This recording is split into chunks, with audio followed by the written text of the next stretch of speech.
A K-swap in a Clio with a 5.1 final drive. Look at that.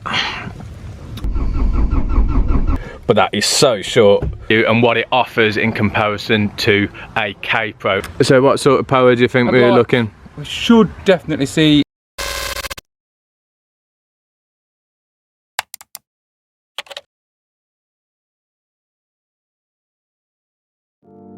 Bye bye.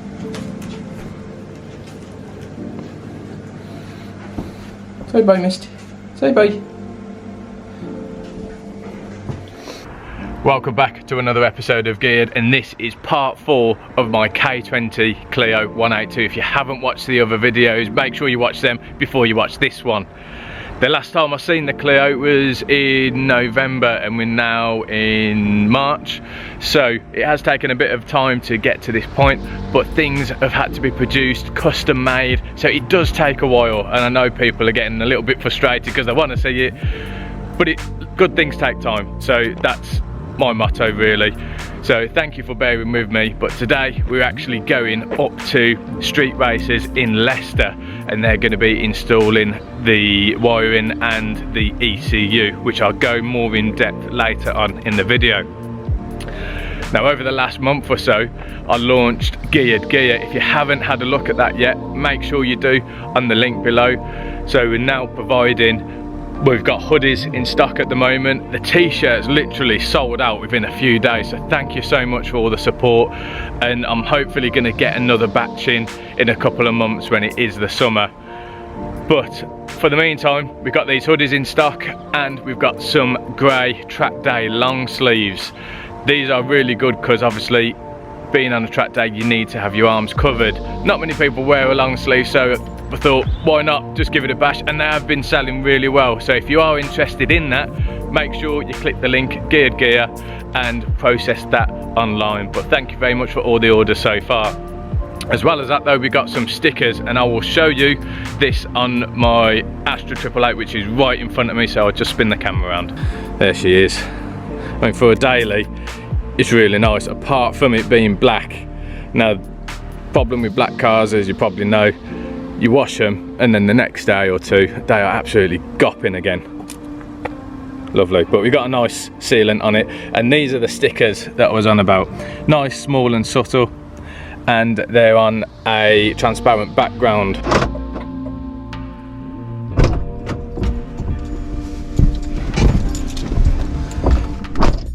I am absolutely shattered, so I'm going to start the day by going to McDonald's and getting myself a coffee, because I was up late on the Xbox last night and I didn't realise the time, so I look absolutely horrendous. Let's get going, let's get cracking. Come on. We got there, we got there. Anyway, oh flipping hell, I forgot to put my mirror out. I can't believe. One thing that it lacks, obviously, is electric folding mirrors. There's absolutely no way I'm going to McDonald's because the queue is massive.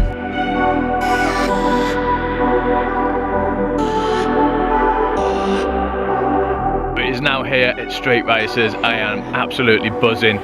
Just have a look at this.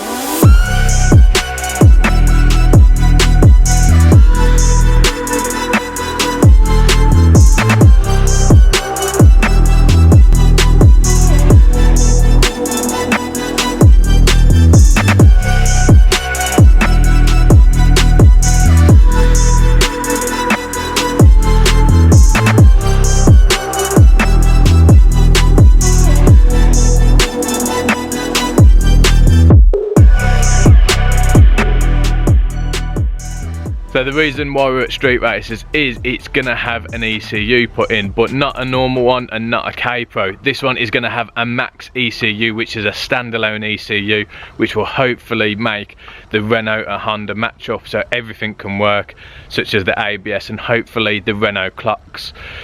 But Gordon will go through some little bits with you and why it's different to a KPRO. So I'm just going to pop the engine now so we can have a closer look at what's actually been done since we last seen it. So since the last time, we just start from the front. It's had a radiator put in. Just swapped the K20 gauge out for a hybrid racing one. and we've got the shifter cables in here too. Now they do fit, but they are quite long. Also had a return fuel system put in, but it's looking absolutely mega.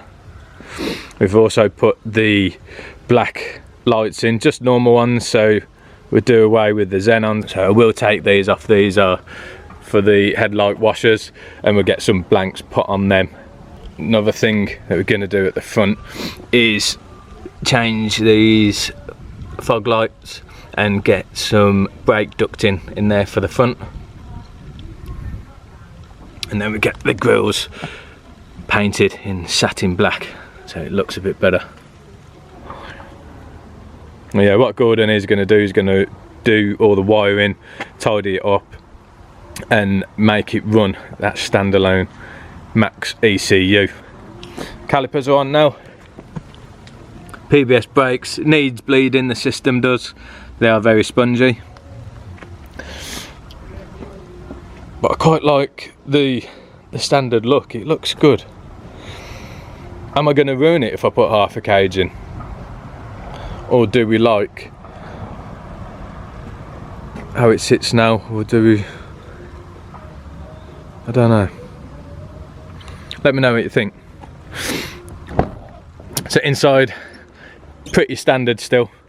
So we've still got the standard seats. I am thinking of, as I said, getting some bucket seats in. And then that shifter is in place and it has been mounted around the plastics. This looks really good. It does need a bit of a clean in here, so I do apologise. OMP wheel is now in place, better than having that massive bus steering wheel. But if we just go in, and I'm still sitting high up, so I think the seats have got to go.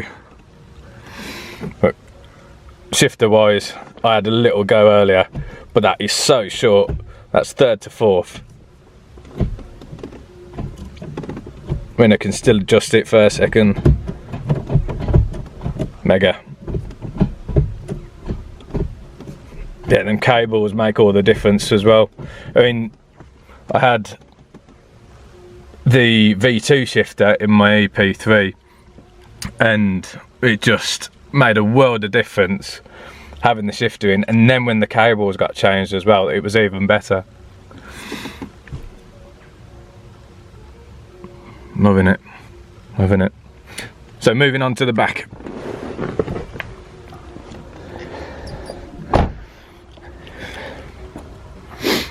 So it's sitting quite nice too. Quite like that ride height. The bumps might not though. So exhaust wise, this is the first time I've seen the exhaust in the flesh. Now underneath, I'll show you shortly, but they are 2.5-inch tips. I'll put a picture up of what it looked like before, but that, it looks quite subtle, and I'm not 100% sure yet, but I think I'll come round to the idea of just keeping it as it is. Just have a little look underneath. Look at that. So it's 3-inch from the manifold all the way through, and then it goes into this back box.